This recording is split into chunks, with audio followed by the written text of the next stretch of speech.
Nang ikaw umupok ka sa ating puso, manahan ka. Kapag marumi ang puso, ay hindi siya uupok yan, mga kapatid ko.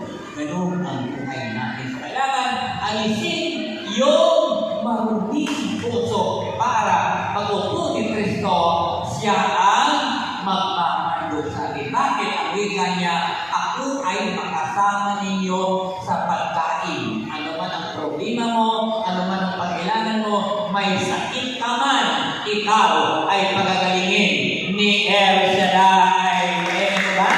Amen ba? So, kailangan ng ating puso ay malinis para umupok ang Panginoon doon sa ating puso, mga kapatid ko. Amen po ba?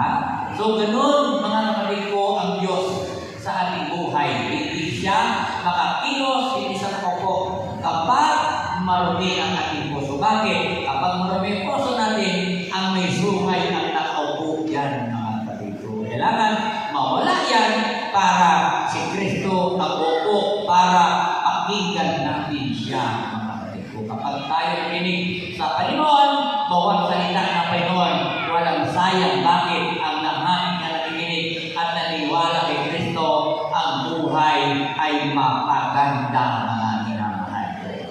Kaya sabihin mo sa katabi mo, kapatid, mapaganda ang iyong buhay kapag nagtiwala, naniwala ka kay Kristo. Amen po ba? Taas kamay naniwala kasi pagpapalain ng Diyos. Hallelujah. Palakpakan natin ang malakasan ng Diyos. Hallelujah. Sikapin natin na tayo maniwala at umasa kay Kristo sapagkat naparito pa yun upang tayo bigyan isang buhay ganap at kasiya-siya, mga kapatid ko. Yung buhay na yan, kapag tayo naniwala sa Kanya, tayo ay magtatagumpay, mga kapatid ko.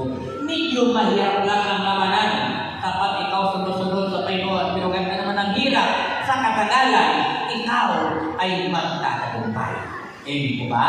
At ang lahat na yan, iyong malalampasan. Kaya sabihin sa katabi mo, kapatid, makakalampas ka rin. Lakasan mo pa, makakalampas ka rin. Amen po ba? Kapag nakalampas ka, biyaya ito ni El Shaddai. Bakit? Susunod ang biyaya ng Panginoon. Kaya hayaan mo ang mga dumaan sa buhay natin na hindi maganda. Hayaan mo, mga kapatid ko, sapagkat mauubos din yan. Pag naubos yan, ang kapalit yan, sunod-sunod naman na biyaya ang ibibigay ni El Shaddai. Amen ko ba? Amen ko ba? Pagpingkulan natin ng Diyos sa pamagitan ng ating puso na malinis, totoong paglilingkod, mga kapatid. Kapag totoong paglilingkod, ang Diyos ang bahala sa ating mga kailangan.